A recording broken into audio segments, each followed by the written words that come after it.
The Goose that Laid Golden Eggs.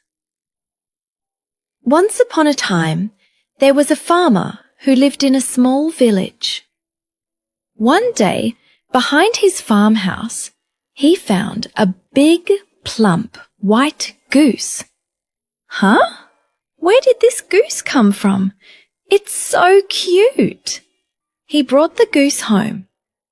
The next morning, the farmer went into the goose coop and was stunned. The goose had laid a shiny golden egg. A real golden egg! I'm rich! The farmer jumped and laughed with joy.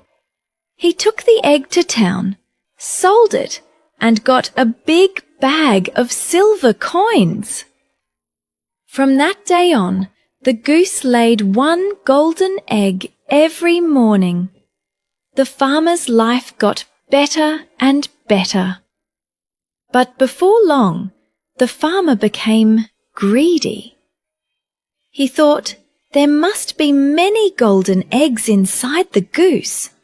If I take them all out at once, I'll become super rich even faster. So he grabbed the goose, picked up a knife, and cut open its belly.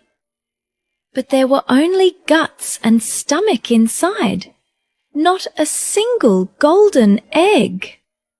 Oh, what have I done? He held the dead goose in his arms, full of sadness and regret. What the story teaches us: greedy people often lose the good things they already have.